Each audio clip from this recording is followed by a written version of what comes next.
Kicauan burung memecah kesunyian ladang ini.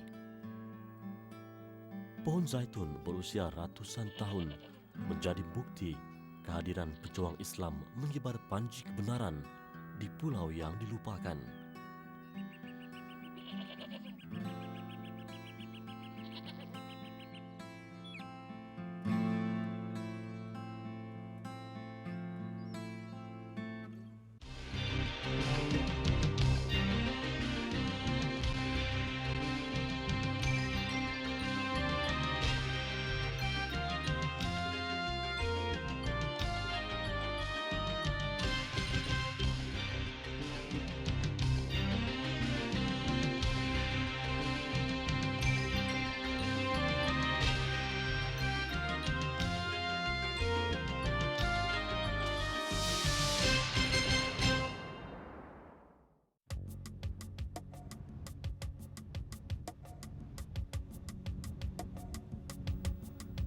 Sekali lagi, Laut Mediterranean saya harungi menuju Mallorca, pulau terbesar di Kepulauan Baleares.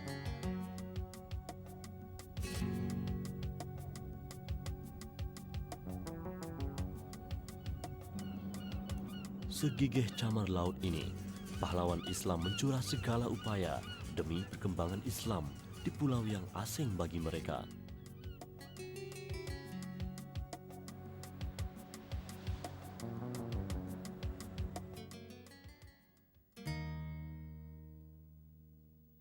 Mallorca, Menorca, dan Ibiza adalah antara gugusan Kepulauan Baleares di bawah pentadbiran Kerajaan Spanyol.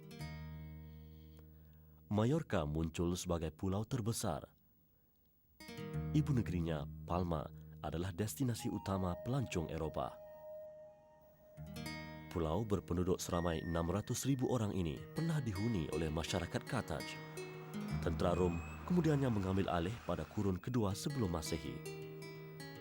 Palma dijadikan pusat kegiatan politik, sosial dan ekonomi mereka. Pada kurun kelima Masehi, ia jatuh ke tangan orang-orang Vandal. Pertengahan kurun ke-6 Masehi, Mallorca dikuasai sepenuhnya oleh tentera Byzantine. Palma menerima kehadiran pahlawan Islam pada kurun ke-8 Masehi. Ia dikenali sebagai Medina Mallorca ketika itu.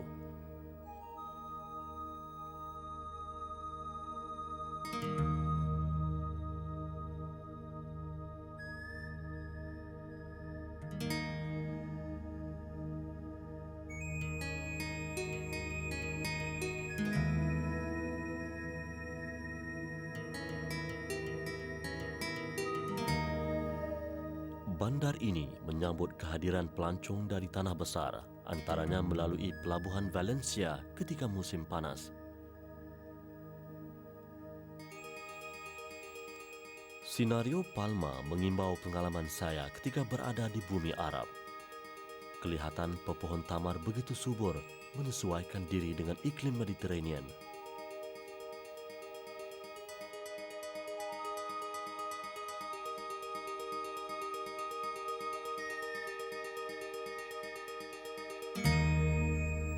Di sebalik keindahan panorama yang saya saksikan, terselit keraguan, apakah saya akan menjumpai tinggalan pemerintah Islam di pulau ini, atau saya perlu menyingkap satu persatu keindahan yang dipamerkan.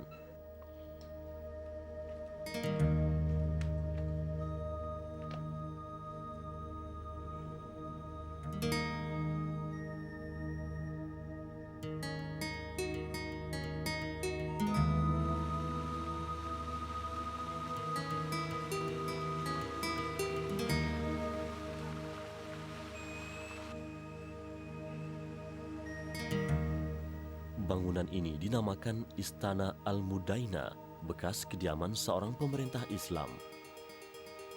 Seni binanya jelas menunjukkan hasil kerja umat Islam di pulau ini suatu ketika dahulu.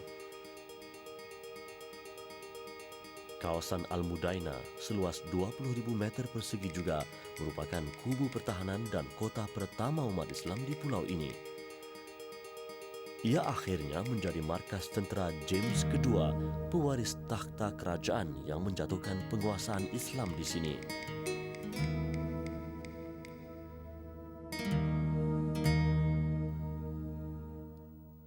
Gereja kurun ke-14 Masehi ini bersebelahan dengan Istana Al-Mudaina terbina di atas runtuhan sebuah masjid lama.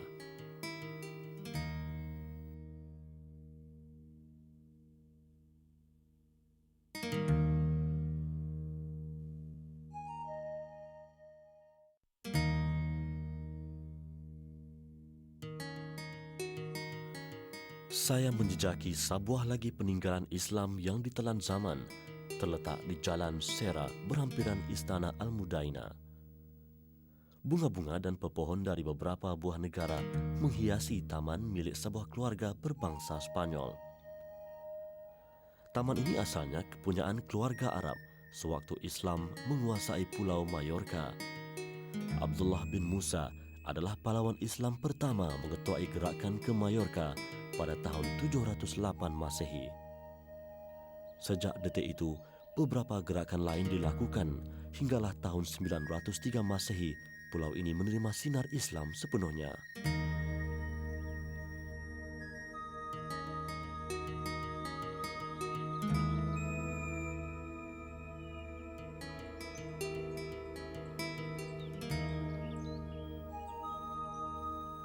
Saluran tadahan air hujan ini adalah peninggalan teknologi bangsa Arab yang masih kekal.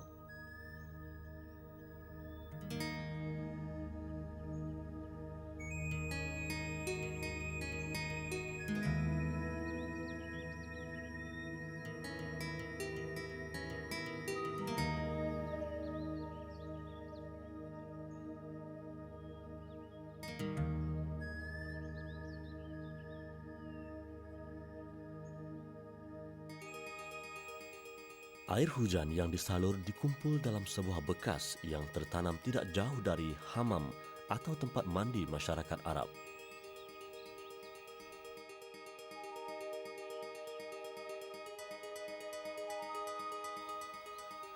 Bahagian ini dahulunya ruangan berbahang hasil pembakaran kayu di bahagian bawahnya.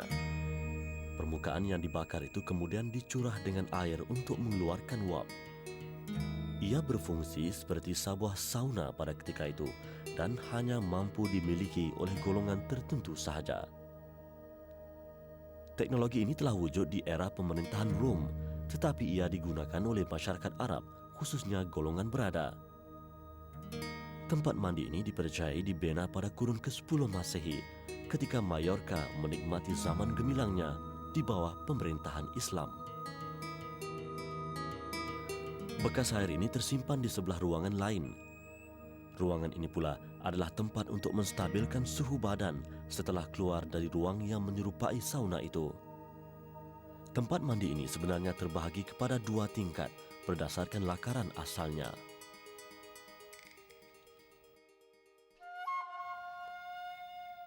Batu-batu nesan kurun ke-10 hingga 13 Masehi dalam sebuah museum di Palma serta potongan khat Kufi Maghribi menguatkan tanda kehadiran umat Islam di sini.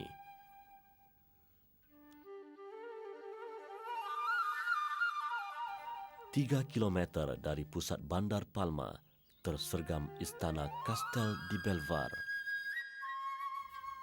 Ia dimiliki oleh Raja James II sekitar kurun ke-14 Masehi, terletak 113 meter di atas paras laut.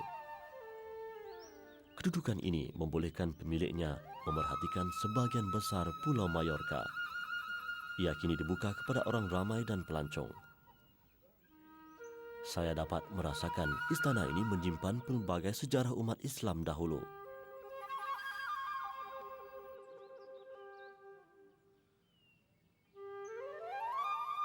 Ini adalah bekas sungai buatan, juga berperanan sebagai kubu, tetapi batu-batu dindingnya kerap menyerap air yang ditakung. Istana ini dikatakan mengambil masa selama 9 tahun untuk disiapkan.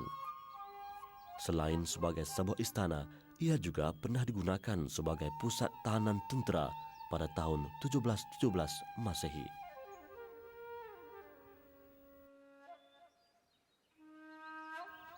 Bahagian terbuka di tengah istana berfungsi sebagai tempat tadahan air hujan.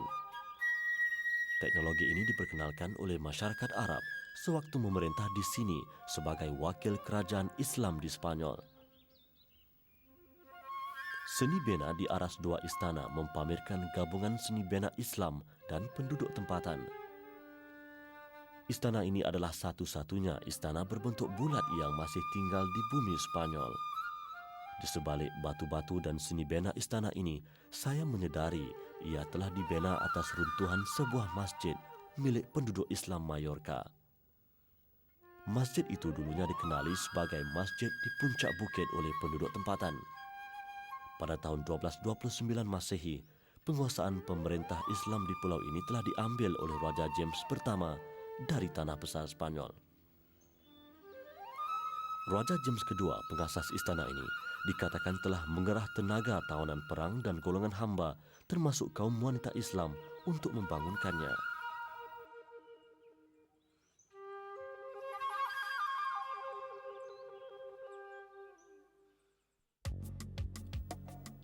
Saya meninggalkan Bandar Palma, menyusuri jalan berliku bagi mengesan bekas penempatan umat Islam dahulu. Ketinggian kawasan bukit dan puncak Mallorca memudahkan penghuni di sini mengesan kehadiran musuh dari laut. Pulau ini mempunyai keluasan 3.700 km persegi. Sebahagian daripada keluasan itu adalah kawasan tinggi yang menarik ramai pelancong kerana kenyamanan udaranya. Panglima Islam Musa bin Nusair telah mengerahkan anaknya Abdullah bin Musa untuk menyampaikan seruan ilahi ke pulau ini pada tahun 708 Masehi. Malangnya, gerakan pejuang Islam sering dipatahkan oleh tentera Byzantine yang menjadikan pulau ini sebagai pengkalan tentera mereka. Bani al-Bulfar, bekas penempatan masyarakat Arab di lereng bukit. Kawasan ini pernah dikenali sebagai ladang anggur di tepi laut. Menara kawalan dibina di kawasan ini bagi menjamin keselamatan penduduk Bani al-Bulfar ketika itu. Valdemosa, perkampungan masyarakat Arab, 18 km dari pusat Bandar Palma. Ia kini menjadi destinasi utama pelancong Eropah. Malah ada di antara mereka yang membeli atau membina rumah percutian di sini. Nama perkampungan ini dipercayai mempunyai kaitan dengan Panglima Musa bin Nusair, gubernur Islam di tanah besar Spanyol. Ia terletak 425 meter di atas paras laut. Penghuninya kurang daripada 1.000 orang. Bertani adalah pekerjaan utama mereka. Suasana nyaman dan permai di sini menarik perhatian Raja James kedua untuk membina istananya.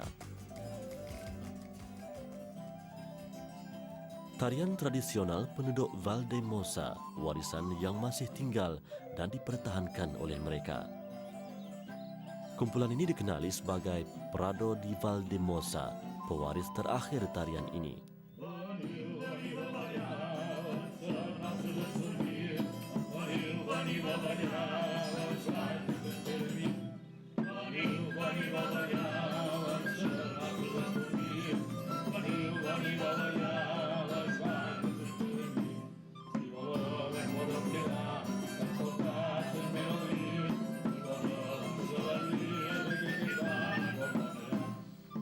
Pakaian, warna dan gaya tarian adalah pengaruh daripada masyarakat Arab. Suatu ketika dahulu, ia ditarikan setelah tanaman mereka membuahkan hasil, khususnya pepohon zaitun. Gerak tari mereka menggambarkan kerja-kerja mengutip hasil tanaman. Saya merasa agak terkilan kerana hanya pengaruh tarian masyarakat Islam yang masih tinggal di sini dan bukannya akidah mereka.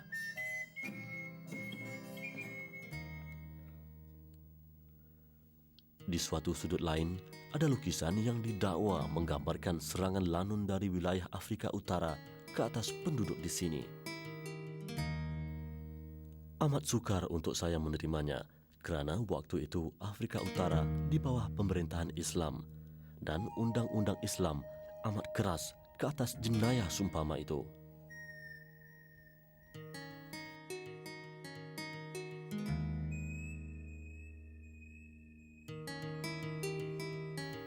Sebaliknya, sebuah lukisan lagi menarik perhatian saya. Ia menggambarkan masyarakat Arab sedang mengadakan majlis ilmu di perkampungan ini.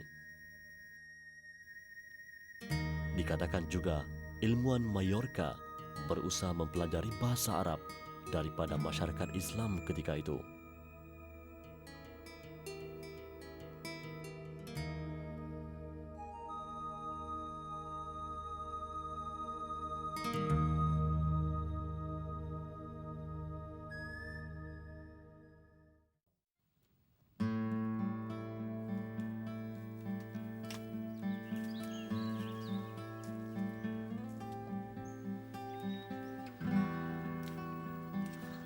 Keriangan jelas tergambar di wajah penduduk tempatan ini apabila pohon zaitunnya mengeluarkan hasil.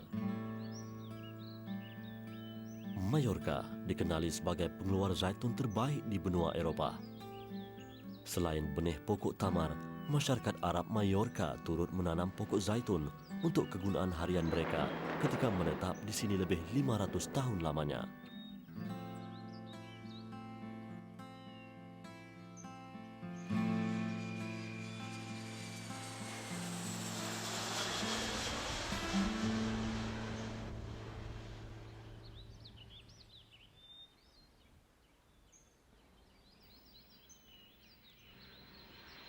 Pulau ini sering dikunjungi hampir 1,5 juta pelancong Eropah pada musim panas. Kebanyakan mereka adalah pelancong Jerman. Apa yang pasti, tidak ramai menyedari bahawa pulau indah ini suatu ketika dahulu pernah merakamkan kenangan manis kehadiran masyarakat Islam.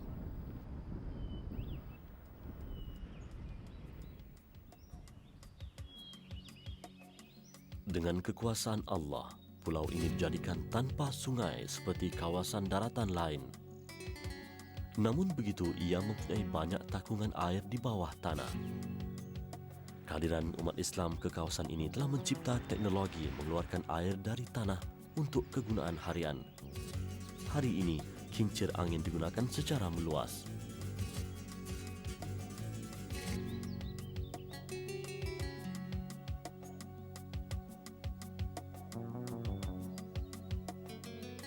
Ia digunakan untuk mengairi kawasan pertanian.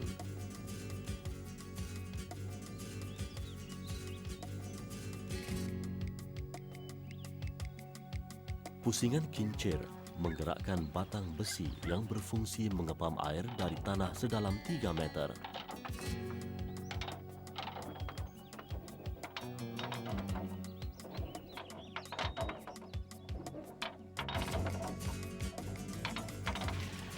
Air ini tidak sesuai untuk diminum kerana rasanya agak payau tetapi berguna kepada tanaman.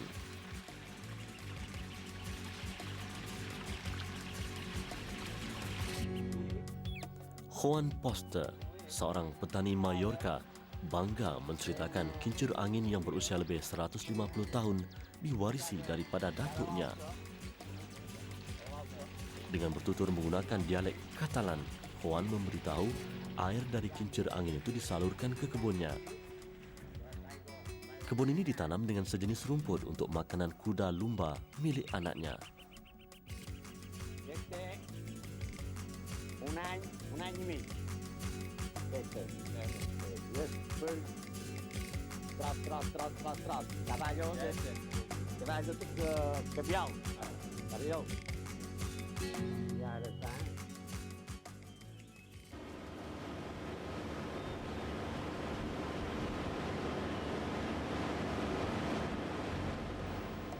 Saya menyusur pantai Mallorca dengan harapan menemui lebih banyak kesan peninggalan Islam.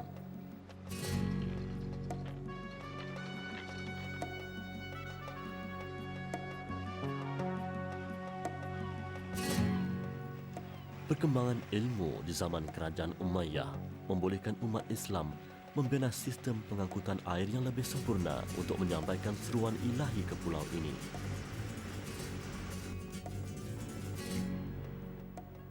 Menara Kaulan ini terbina di pesisiran pantai sepanjang 300 km.